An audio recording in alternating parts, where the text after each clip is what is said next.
देखिए, पहली जो बेरोजगारी है वो है प्रच्छन्न बेरोजगारी। प्रच्छन्न बेरोजगारी। अब आप कहेंगे कि प्रच्छन्न बेरोजगारी क्या होती है? देखिए, जहां पे 5 व्यक्तियों की आवश्यकता है किंतु 7 व्यक्ति काम कर रहे हैं, फिर भी वो काम तो कर ही रहे हैं, किंतु वास्तव में 2 व्यक्ति बेरोजगार है, किंतु वो अदृश्य है, दिख नहीं रहे, इसलिए अदृश्य यानी प्रच्छन्न, इसीलिए उसको हम कहते हैं प्रच्छन्न बेरोजगारी। यानी व्यक्ति काम तो कर रहे हैं लेकिन वास्तव में वो बेरोजगार है, क्योंकि काम 5 व्यक्तियों का है, वहां पे 7 व्यक्ति है। जैसे मान लीजिए पिताजी की एक दुकान है, उसमें उनका बेटा बैठता है और दोनों मिलकर रोज 1,000 रुपया कमाते हैं। ठीक है, अब मान लीजिए कि उनका पोता आ गया, बेटे के बाद में उनका जो पोता है वो भी काम करने के लिए आ गया। ऐसी स्थिति के अंदर यदि पोता काम करने के लिए आता है तो भी उनका गल्ला 1,000 रुपये ही रहता है। इसका तात्पर्य यह है कि पोते के आने के बाद भी उनकी कमाई में कोई वृद्धि नहीं हुई, यानी जो पोते की प्रोडक्टिविटी है वो 0 है। पोते ने कुछ नहीं किया, हालांकि दुकान में तीनों बैठे हैं, पर जब 2 व्यक्ति मिलकर के भी 1,000 रुपया कमा रहे थे और तीसरा व्यक्ति आ गया पोता तो भी 1,000 ही कमा रहे हैं, तो वास्तव में वो पोता बेरोजगार है, क्योंकि उसकी मार्जिनल प्रोडक्टिविटी 0 है। सीमांत उत्पादकता यानी कि टोटल प्रोडक्टिविटी जो है, ये कैसे अपन समझ सकते हैं? अर्थशास्त्र में कहा जाता है, यदि किसी भी कार्य में काम कर रहे कामगारों की संख्या में एक अतिरिक्त वृद्धि किए जाने पर, एक अतिरिक्त श्रमिक जोड़े जाने पर, यदि उत्पादन में वृद्धि नहीं हो, उत्पादन सेम रहे, यानी मार्जिनल प्रोडक्शन वो 0, अतिरिक्त उत्पादन कुछ भी नहीं हो, ऐसी स्थिति के अंदर उस व्यक्ति को हम क्या कहेंगे? प्रच्छन्न बेरोजगार कहेंगे। वो व्यक्ति प्रच्छन्न बेरोजगार कहलाएगा। यानी ये बेरोजगारी देखिए भारत में बहुत पाई जाती है, क्योंकि भारत में जनसंख्या बहुत अधिक है। खेतों के अंदर माताजी काम कर रहे हैं, पिताजी कर रहे हैं, बेटा बड़ा हुआ वो भी उतना ही, वो भी काम में लग गया, जबकि वास्तव के अंदर बेटे की आवश्यकता नहीं है, क्योंकि माता पिता मिलकर के भी 40 क्विंटल गेहूं ही पैदा कर रहे हैं। बेटे के आने के बाद भी गेहूं की उत्पादकता 40 क्विंटल ही है, कुछ अतिरिक्त नहीं हुआ, तो वास्तव में वो बेटा बेरोजगार ही है। उसका आप रोजगार में नहीं कहोगे, लेकिन वो दिख नहीं रहा है। लोग कहते हैं भाई क्या करता है साहब बेटा, क्या साहब खेत में आता है, जबकि वास्तव में वो नहीं आता था तो भी उतना ही उत्पादन हो रहा था। इसलिए हम उसको प्रच्छन्न बेरोजगार भी कहते हैं। अब आप समझ गए होंगे कि इस तरह की बेरोजगारी भारत के सभी सेक्टर में पाई जाती है। आवश्यकता 5 की है, होते 6 है, उसको हम कहते हैं प्रच्छन्न बेरोजगारी। दूसरी होती है मौसमी बेरोजगारी। देखिए, मौसमी बेरोजगारी क्या होती है? देखिए, आप लिख भी सकते हैं, मैं इतना धीरे बोल रहा हूँ, समझा रहा हूँ। मौसमी बेरोजगारी का तात्पर्य है जो मौसम के कारण उत्पन्न हो। कैसे? देखिए, बरसात का जो मौसम आता है, आप देखते हैं उसमें सब लोग फ्री हो जाते हैं। बरसात में खेत में खेती हो नहीं सकती, खेत तो पहले ही जोत दिया जाता है। ठीक है, उसके अलावा मार्केट के अंदर माल बिकना बंद हो जाता है। जब मार्केट में माल ही नहीं बिकेगा तो जो वो रिटेलर दुकानदार है वो होलसेलर को कहता है भैया माल हमको नहीं चाहिए। होलसेलर फैक्ट्री वाले को कहता है माल नहीं चाहिए, तो फैक्ट्री वाला क्या करता है? श्रमिकों को निकाल देता है। बाजार के अंदर जब माल बिकेगा ही नहीं तो जो ठेला में जो सामान ले जाने वाला व्यक्ति है उसके पास भी काम नहीं रह गया, है ना? और उसके अलावा कई जो दूसरे लोग जो इनसे जुड़े हुए हैं उनके पास भी काम नहीं रह गया। इसलिए जो मौसम के कारण जो बहुत तेज सर्दी हो, बहुत तेज सर्दी हो, आप देखते हो जब माइनस में हो पारा, तो ऐसी स्थिति में भी आप देखते हैं काम बंद हो जाता है, तभी बेरोजगारी बढ़ जाती है। इसी तरह बहुत तेज गर्मी हो, लोग घर से बाहर निकलते ही नहीं है, उनकी परचेजिंग कम हो जाती है, उसको भी हम मौसमी बेरोजगारी कहते हैं।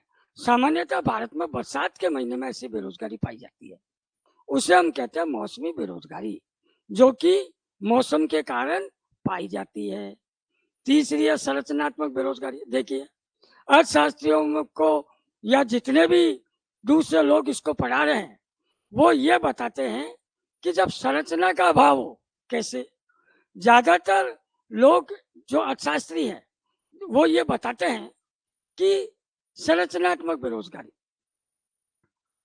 कि जब कोई व्यक्ति जिसमें की कौशल की कमी हो, टेक्निकल नॉलेज नहीं है, तो उसको काम नहीं मिल पा रहा है।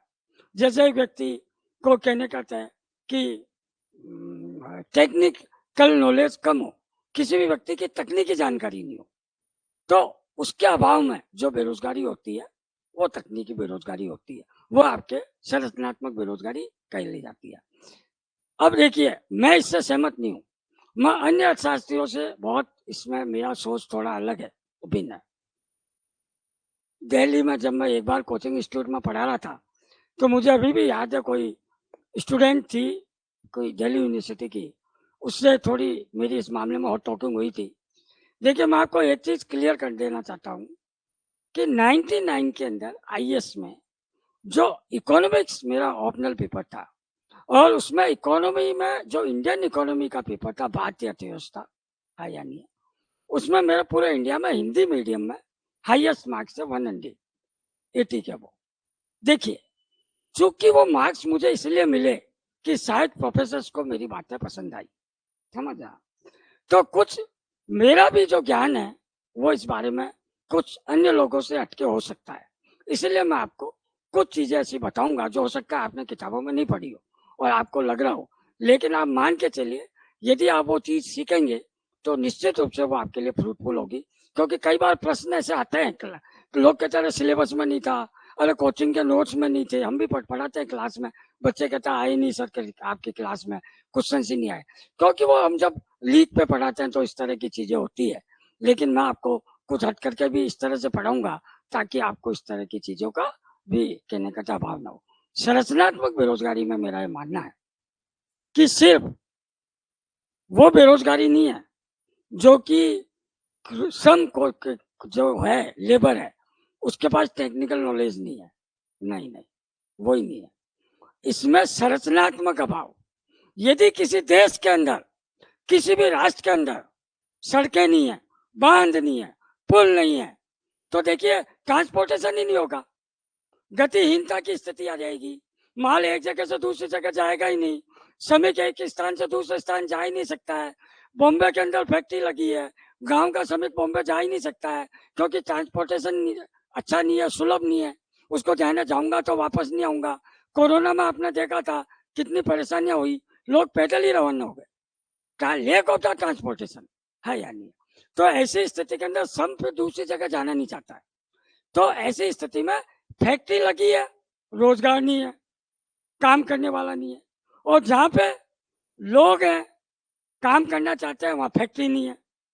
समझिए आप, संरचनात्मक, जहां फैक्ट्री है वहां लोग नहीं है, जिस शहरों में जहां लोग है वहां फैक्ट्रियां नहीं है, क्योंकि संरचना का अभाव है।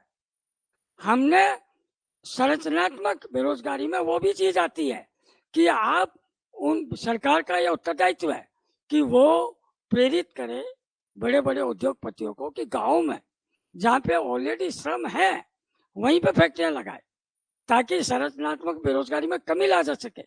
बड़ी बड़ी सड़कें बनाए, बड़े बड़े पुल बनाए और बड़े बड़े बांध बनाए। इससे देखिए, कई संरचना के अभाव में जो बेरोजगारी होती है उसको संरचनात्मक बेरोजगारी कहते हैं। हालांकि ज्यादातर किताबों में ज्यादातर लोगों ने यही माना है कि जब श्रम में कौशल का अभाव होता है, यानी श्रम में स्किललेस नहीं है, लेबर में स्किललेस नहीं है। अरे स्किललेस के लिए डिग्री होने से स्किललेस नहीं होती है।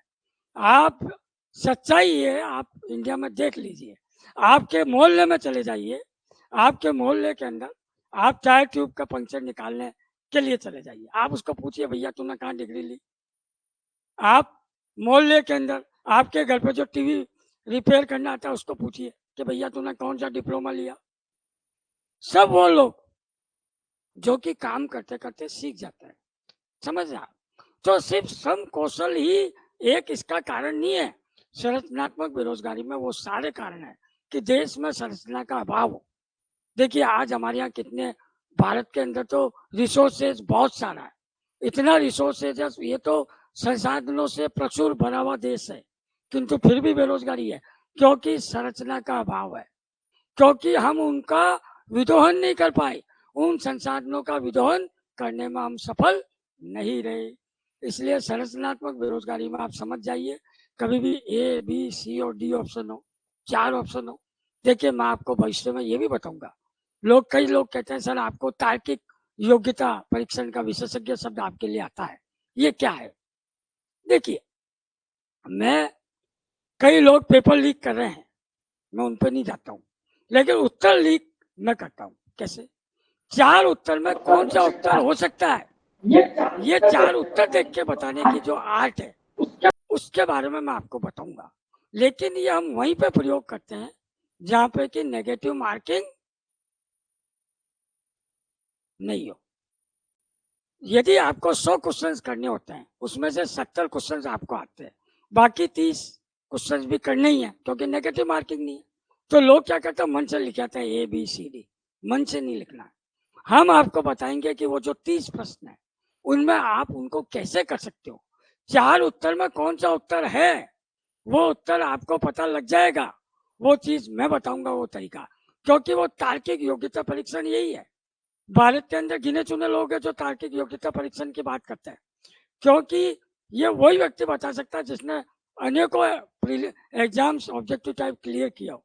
जैसे कि मैंने IAS, UP, MP, HB, RS के अनेकों प्रिलिमिनरी और मेंस क्लियर किए, तो मेरे को इस चीज का धीरे धीरे अनुभव होने लग गया कि आंसर्स में भी अपन यदि थोड़ा सा लॉजिक लगाए तो निकलो कि पेपर सेटर का पैटर्न सेट होता है।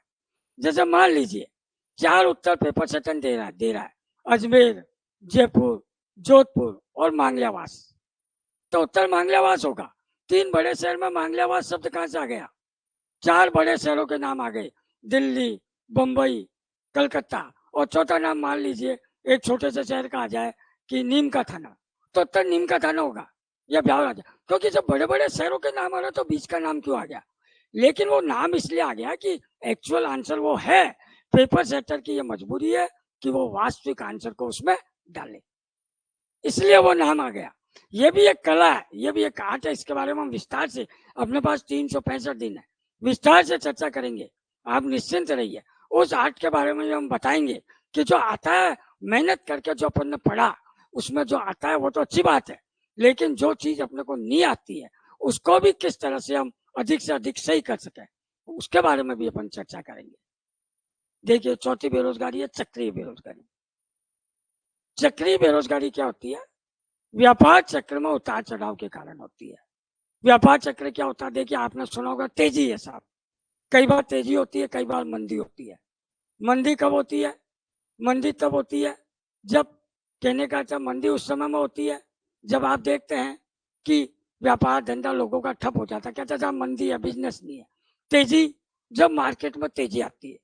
बेसिकली व्यापार चक्र, उतार चढ़ाव, ये एक प्रक्रिया है, अर्थशास्त्र के अंदर एक प्रक्रिया है कि उतार भी आएगा, चढ़ाव भी आएगा, दोनों आएगा। ये व्यापार चक्र एक वास्तविक रियलिटी है बिजनेस की।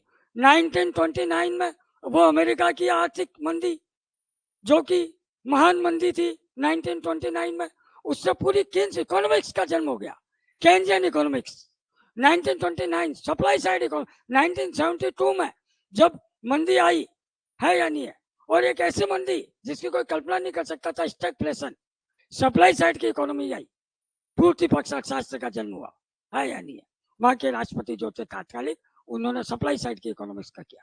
देखिए, तो ये कई सारे व्यापार चक्र आते हैं, सामान्यतः ये बड़े देशों में आते हैं, विकसित देशों में आते हैं, अमेरिका है, जापान है ना, बड़े देशों में आता है, लेकिन उसका कुछ प्रभाव हमारे पे भी आता है। देखिए, वहां तेल महंगा, अभी अरब युद्ध हो रहा है, अरब में इसराइल और ईरान आमने सामने है, अब वहां पे युद्ध होगा, वहां पे तेल की प्रॉब्लम आएगी सप्लाई साइड से, तो नेचुरल हमारी रेटें भी बढ़ेगी, ये तय है या नहीं है। अंतर्राष्ट्रीय, चूंकि अंतर्राष्ट्रीय कहने का हम व्यापार के अंदर अब हम अछूते नहीं है, इसलिए चक्रीय बेरोजगारी वो बेरोजगारी जो व्यापार चक्रों में उतार चढ़ाव के कारण आती है, उसे हम कहते हैं।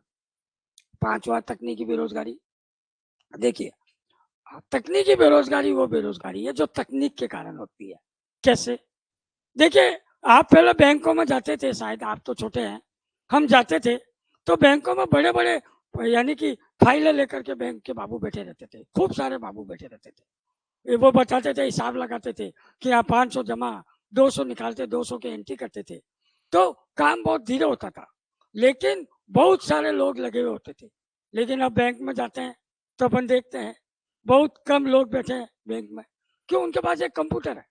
वो अकेला कंप्यूटर अकेला 100 के बराबर है। उसको जरूरत नहीं है आदमियों की। वो अकेला 1000 आदमियों का डाटा 1 सेकंड के अंदर आपको निकाल के दे सकता है।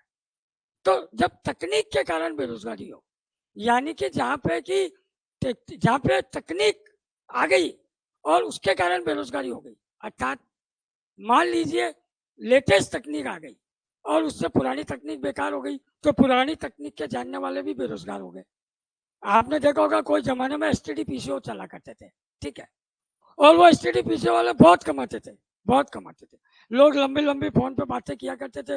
वो जमाना फोन का था, लंबी लंबी बातें होती थी, तब वो कमाते थे। किंतु बाद में क्या हुआ? मोबाइल आ गया। आज कोई एसटीडी पीसीओ वाले सब बेरोजगार हो गए। वो जिन्होंने अपने आप को अपडेट नहीं किया वो बेरोजगार हो गए। तकनीक के कारण जो बेरोजगारी हो, यानी जब तकनीक टेक्निकली यानी कि लोग ज्यादा एजुकेटेड हो जाते हैं, ऐसी स्थिति के अंदर श्रम की आवश्यकता कम होती है, लेबर की जरूरत ही नहीं है। ऐसी ऐसी मशीन आ गई, 100 आदमियों का काम अकेला कर ले, तो 100 आदमियों की कहाँ जरूरत है? वो तकनीकी बेरोजगारी है।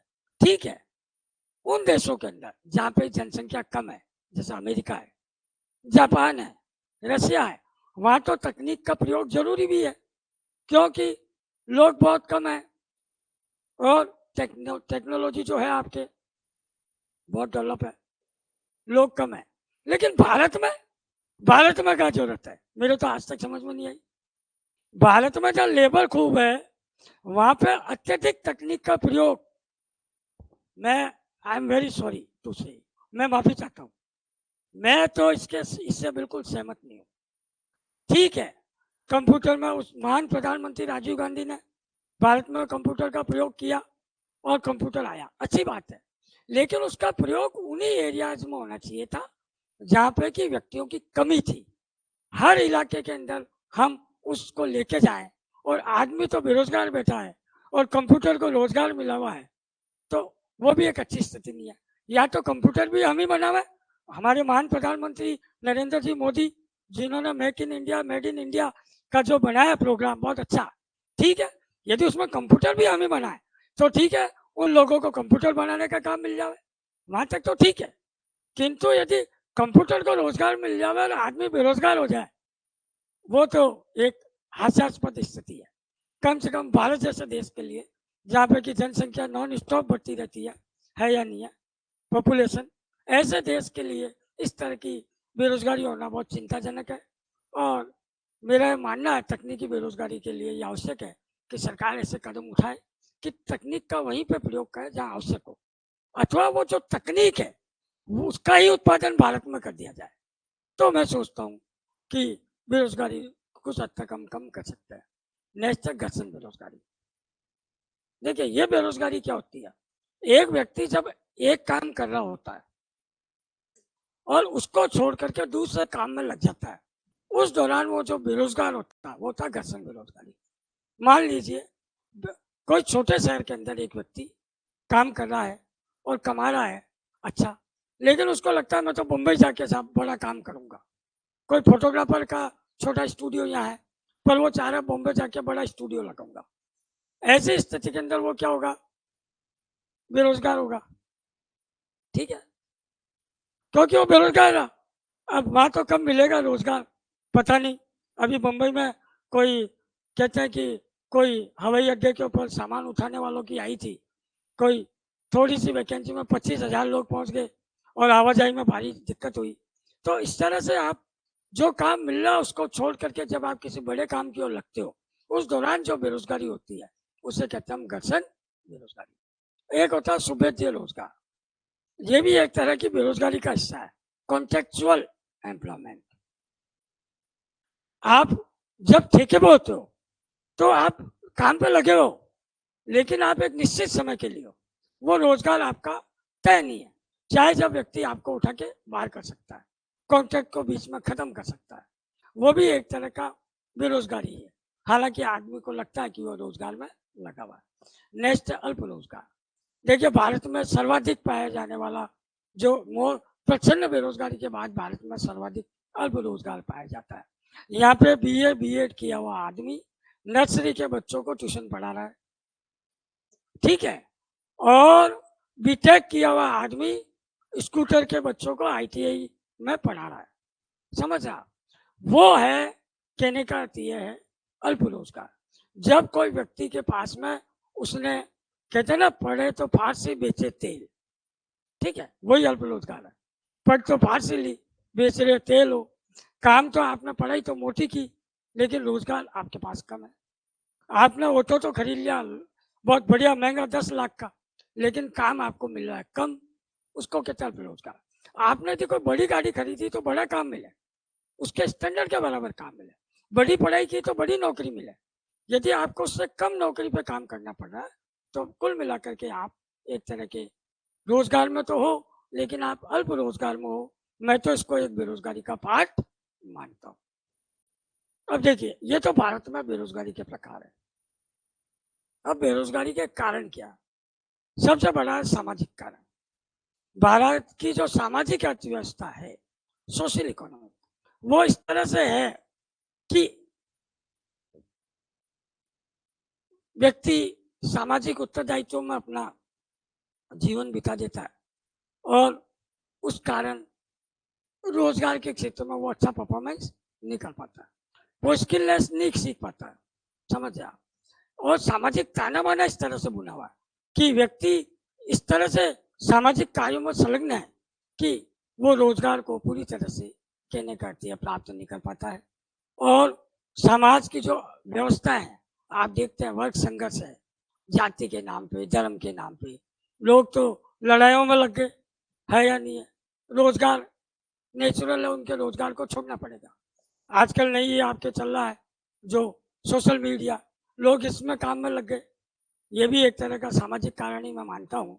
काम धंधा तो हो गया बंद, वो भी एक तरह का बेरोजगारी इससे बढ़ रही है। दूसरा है जनसंख्या वृद्धि। देखिए, किसी महान अर्थशास्त्री ने कहा था कि भारत का राष्ट्रीय खेल जो है वो है जनसंख्या बढ़ाना, national game of the India. इसलिए तो ओलंपिक में कम पदक आ रहे हैं हमारे पास में, क्योंकि जनसंख्या वृद्धि ये हमारा नेशनल गेम है या नहीं है? हमारे यहाँ जितनी जनसंख्या तेजी से बढ़ रही है, तो ऐसी स्थिति में आप, कहने का अर्थ है कि माल्थस को भी आप फेल कर दोगे।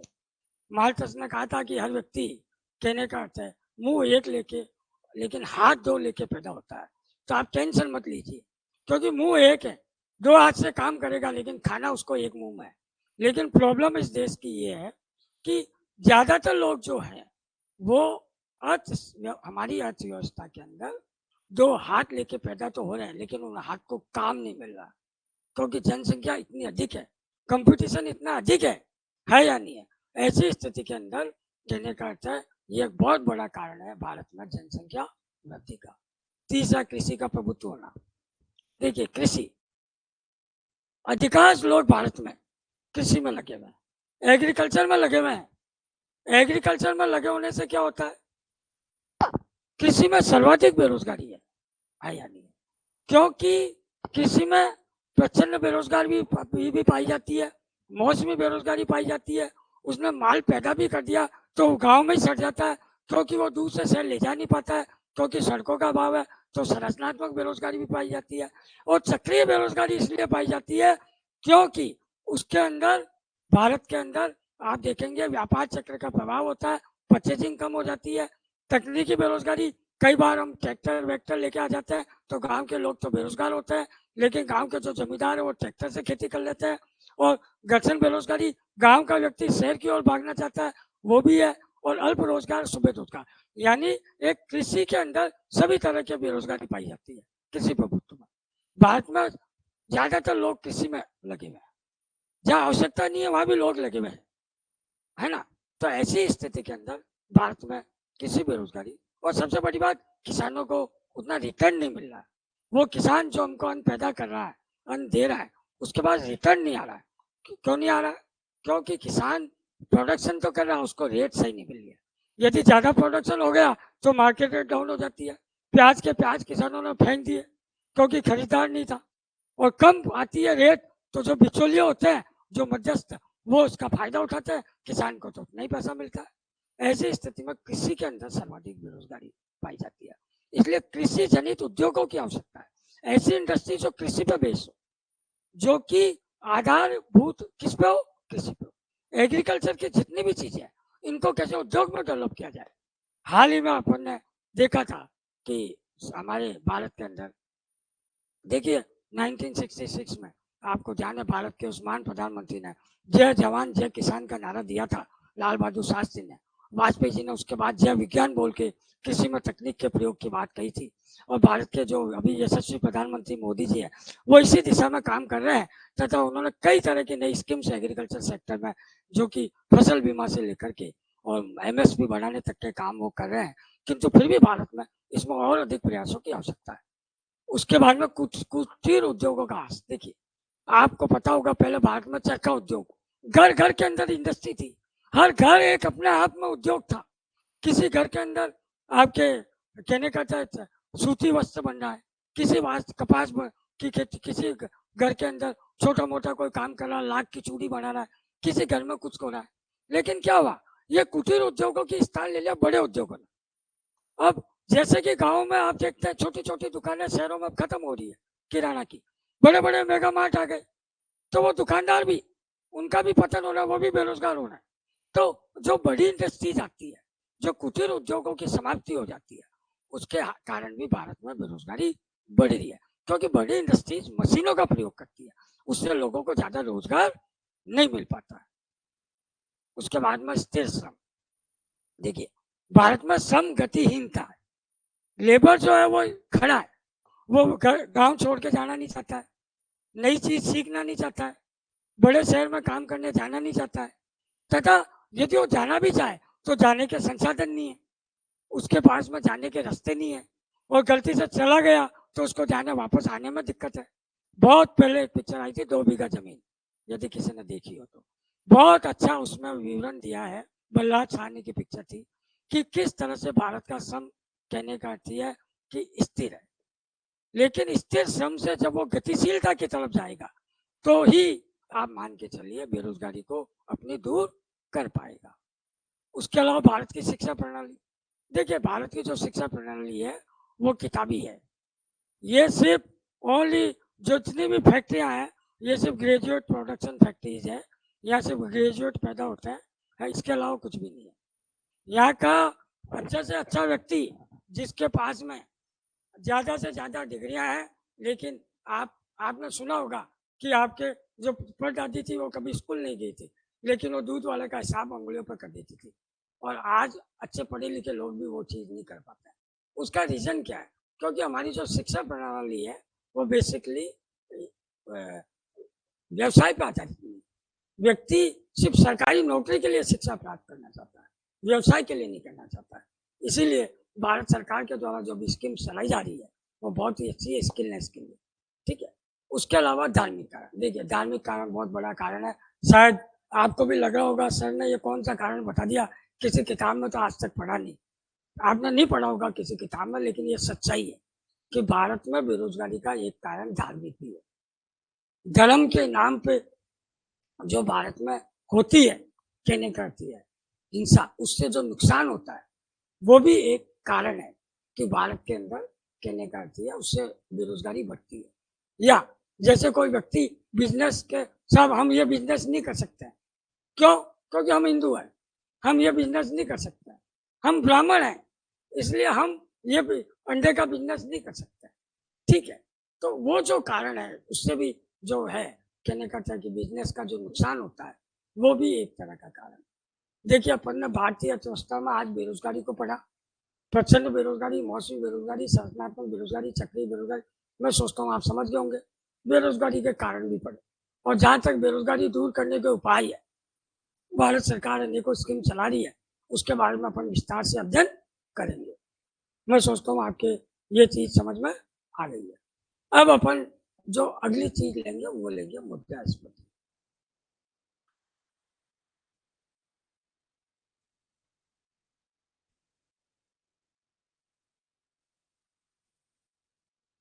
देखिए मुद्रास्फीति क्या है, जिसको आम भाषा में कहते हैं महंगाई।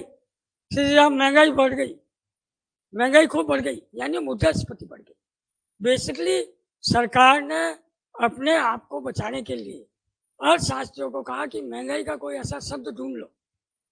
महंगाई नाम लोगों को डराता है, तो अखबार में आवा कि मुद्रास्फीति बढ़ी तो लोगों के फर्क नहीं पड़ेगा, लेकिन आता महंगाई बढ़ी तो लोगों पे सरकार के विरुद्ध विश्वास पैदा होता है। तो अर्थशास्त्रियों ने उसके लिए, महंगाई के लिए एक नया शब्द दे दिया, मुद्रास्फीति। मुद्रास्फीति क्या होता है? वास्तव में महंगाई का बढ़ना, उसको ही मुद्रास्फीति कहते हैं। जब मार्केट के अंदर, समझ आप, वस्तु है, वस्तु या सेवा, वस्तु या सेवा, वो तो होती है महंगी, ठीक है। और रुपया, मुद्रा, जैसे भारत की मुद्रा क्या है? रुपया, वो हो जाता है सस्ता, है ना। महंगा, इसकी तो बढ़ गई रेट, इसकी कम हो गई। जब वस्तु महंगी हो जाती है लेकिन रुपये की रेट डाउन हो जाती है, रुपया सस्ता हो जाता है। जैसे मान लीजिए 1 रुपये के अंदर आप 5 रुपये में 50 केले खरीदते हो, ठीक है। आप गए, आपके गली में आया केले वाला, उसने, आपने 5 का नोट दिया, उसने 50 केले दिए। अगले दिन वो आया फिर कहने का चाहिए, आपने उसको फिर कहा भाई ये 5 रुपये ले, ठीक है, लेकिन उसने आपको 40 केले ही दिए। क्या दिया? 40 केले। केला महंगा हो गया क्योंकि रुपया 5 ही है, रुपया 5 ही है, लेकिन केला महंगा हो गया, केले की वैल्यू बढ़ गई।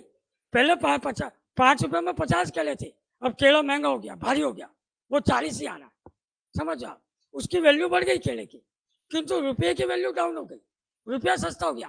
कहा तो 5 रुपये में 50 आता था, अब कहा 5 रुपये में 40 केले ही आ रहे हैं। यानी रुपया जो है वो तो खुश हो गया, वो तो दुखी हो गया, उसकी तो वैल्यू डाउन हो गई, वो तो बेचारा रो रहा है, किंतु केला हंस रहा है। क्यों? वो महंगा हो गया, वो भारी हो गया।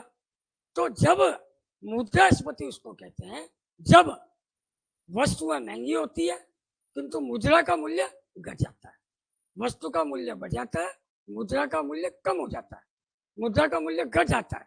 यानी आप कह सकते हो मुद्रा रोने लग जाता है, वस्तु हंसने लग जाती है, क्योंकि वस्तु की वैल्यू बढ़ जाती है, कीमत बढ़ जाती है, और वो जो रुपया, उसकी कीमत घट जाती है, उसे हम कहते हैं मुद्रास्फीति। भारत के अंदर आप देख रहे हैं कि मुद्रास्फीति पाई जाती है, क्योंकि कोई जमाने में आपने सुना होगा कि 4 आने का किलो दूध मिलता था, आज तो 40 रुपये किलो हो गया, 4 आने का 40 रुपया, है या नहीं है? तो इसका मतलब मुद्रा बढ़ी है, वैल्यू कम हो गई ना। जो चीज कहने का था 4 आने में आ रही थी 1 किलो दूध, अब उसके लिए 40 रुपये देने पड़ रहे हैं, तो दूध की तो वैल्यू बढ़ गई, किंतु मुद्रा जो है उसकी वैल्यू घट गई। वो पुराने जमाने के 4 आने आज के 40 रुपये के बराबर, यानी रुपये की अब कोई वैल्यू नहीं रही। कहना चाहे रुपये की तो कीमत ही नहीं रही, यानी रुपये की वैल्यू डाउन हो गई और मुद्रा की वैल्यू। इसी तरह से सेवा, मान लीजिए सेवा, आप लेबर आती है आपके घर पे, सेवा यानी कोई भी तरह की सेवा। आप बस में जाते हो, 300 रुपये का टिकट मिलता है, वो आपको 300 रुपये की सेवा दे रही है, वही 400 रुपये में हो जाए।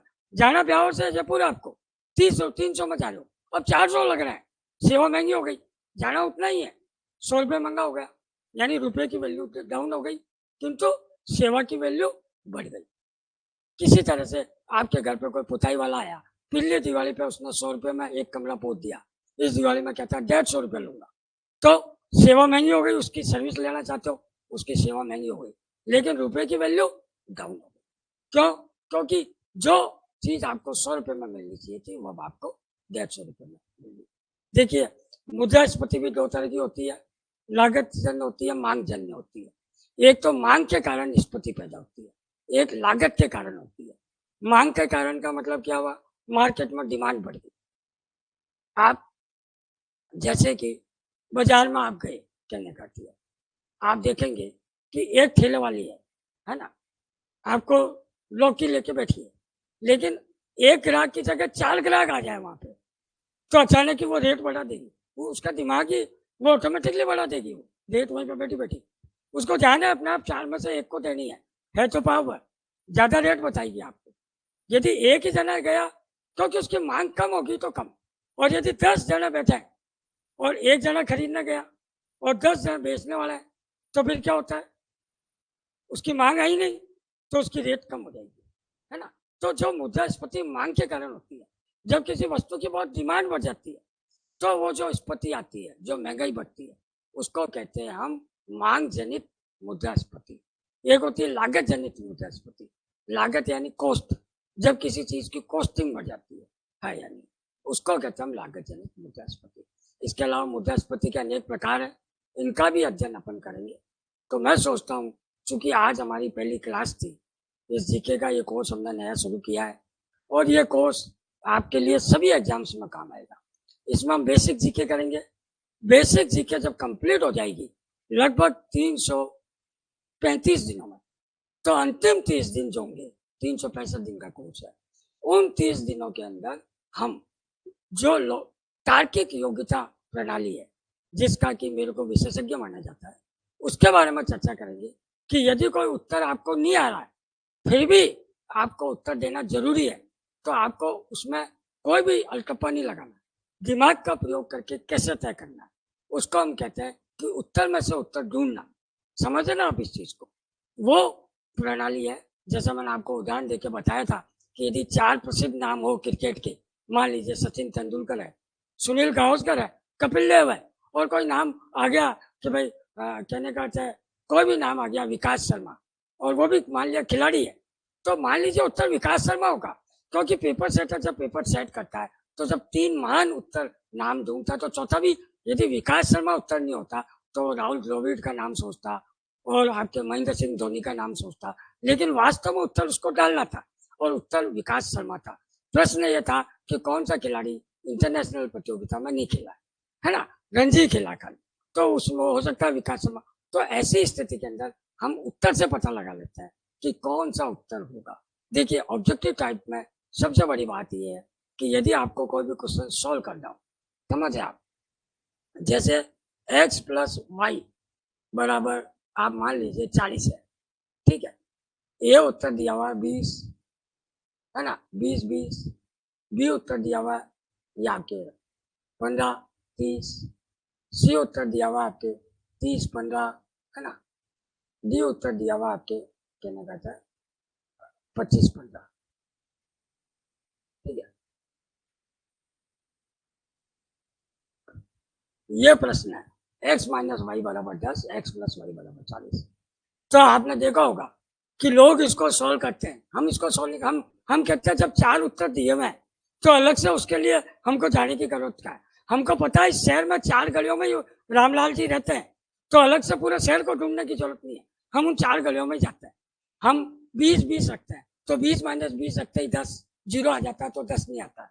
30 15 रखते हैं मान x और y का, तो 30 माइनस 15 आपके 15 आता है, तो 10 आ रहा है, ये उत्तर नहीं है। x माइनस वाई 15 30, 15 में से 30 जा ही नहीं सकता, तो ये 3 उत्तर नहीं हो सकता। हम 25 15 रखिए, 25 माइनस 15 बराबर 10 है ना, तो ये उत्तर सही है। हमने प्रश्न उत्तर से ढूंढ लिया कि कौन सा उत्तर होगा, हम उसको सोल्व नहीं करते हैं कि हमने उसमें कहने का था नीचे माइनस किया, ये माइनस हुआ, -2y बराबर -50, इस तरह से हम नहीं करते, हम उत्तर के तरीके से चलेंगे। हमारे टोटली जो तार्किक योग्यता क्षमता है वो 2 तरह से, एक बुद्धिमत्तापूर्ण है, समझे ना, एक लॉजिकली, उन दोनों का प्रयोग करके मैं आपको बताऊंगा वो अंतिम चीज थी 335 से 365 दिन के बीच में कि किस तरह से हम उत्तर से उत्तर ढूंढा करते हैं। तो मैं सोचता हूँ आपकी चीजें समझ में आ गई है। कल हम फिर मुद्रास्फीति के बारे में विस्तार से चर्चा करेंगे। ऐसा हम एक एक टॉपिक लेते जाएंगे, इकोनॉमी, हिस्ट्री, ज्योग्राफी, पॉलिटी, है ना, और जनरल साइंस, जो कि बेसिक हो। आपको बेसिक आना बहुत जरूरी है। डायरेक्टली लोग जाते हैं कोचिंग इंस्टीट्यूट में और जो एक्सपर्ट होता है वो शुरू हो जाता है, वो बच्चों को मुद्रास्फीति नहीं पता तो लागत मुद्रास्फीति क्या पता, नहीं पता लगेगा। इसलिए हमने आपको सारी चीजें बताई है। आपको बेरोजगारी दर तब पता लग सकती है जब बेरोजगारी के बारे में पता हो, तब आप पता लग सकते हो, कह सकते हो कि बेरोजगारी दर वो होती है जिसमें कि कुल रोजगार में प्राप्त व्यक्तियों की संख्या के अंदर कुल बेरोजगार व्यक्तियों का भाग दिया जाता है, तो बेरोजगारी दर आती है। वो तब पता चलेगा जब आपको पता हो कि बेरोजगारी क्या है। ठीक है, ओके, थैंक यू, थैंक्स।